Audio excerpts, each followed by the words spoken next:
Hi, it's Dr. Sarah Larsen. I'm so glad that you're here with us. We're doing A Course in Miracles, Charlie Picello and myself. This lesson is about defenses. If you are defending yourself, then you are attached. If I defend myself, I am attacked. And this is a tough one to get because we're living in a world and an environment and a place where we feel threatened, and as that sense of fear that overwhelms us and consumes us, we see it in the media, we see it in our world, we see it overseas, and that sense of being threatened, which that's where we originate our violence from, is because our sense of self becomes threatened, and we want to protect ourselves, we want to protect our loved ones, we want to keep them safe.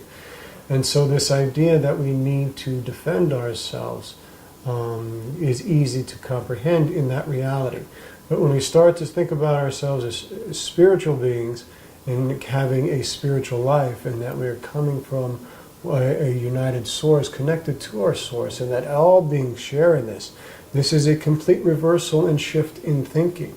So in order to bring in that understanding and reality to people and to the rest of the world, it has to be acknowledged from the place that there is nothing to defend, because there is no separation between you and I. When we put up defenses, we're putting up defenses to support our illusions, our lies, based on our fears, which if we believe in that world, we will continue to have those things.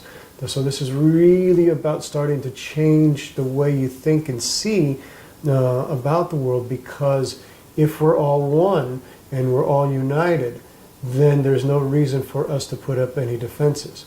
Like Christ says, love your brother as yourself.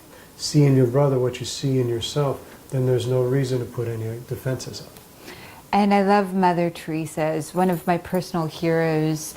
She has a poem that she wrote which really quoted, if you're kind, they'll accuse you of being self-motivated by something else. And she said, be kind anyway. If you're generous, they'll accuse you of this or that. Be generous anyway.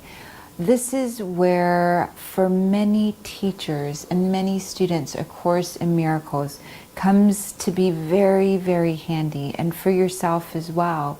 No matter what is being said to you, no matter how the outside world is coming towards you, if someone accuses you of competing when you were trying to help them, or if something happens that is showing you a reflection or a way of being that's not consistent with what your intent was, as long as you're not attached to a way of appearing, as long as you can be free from the pain and the drama that's trying to be created and pull you into it, in your defenselessness, your innocence lies.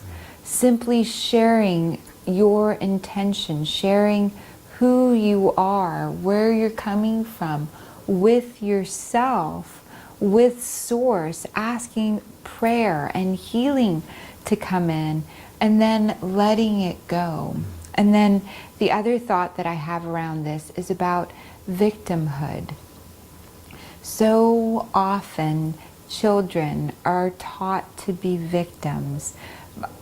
Being born in a war-torn area for a while, very much any one of us could take on from that region being a victim of something.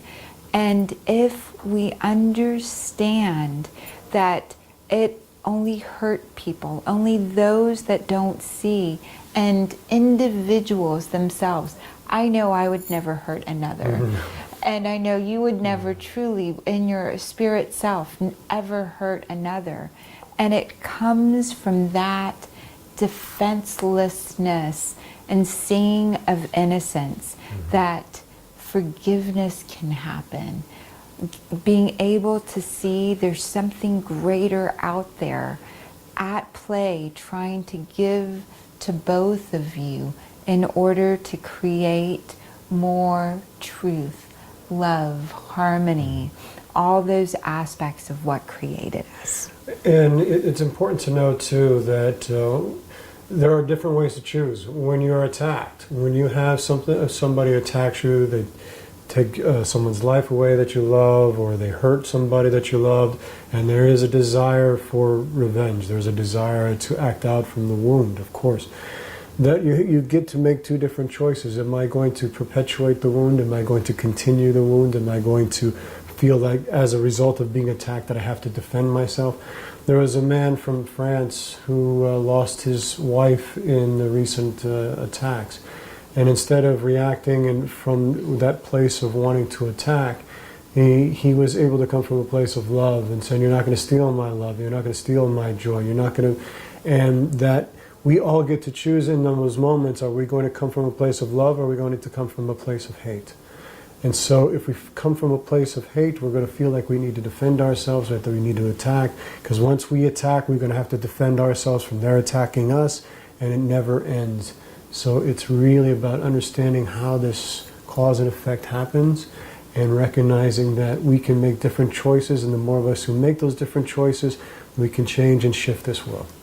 And so I'm so excited that we got to share this with you, and that in the next video, it's about cruelty in God, and really identifying and understanding that there is no cruelty in God. And so thank you for joining us this time. Thank you.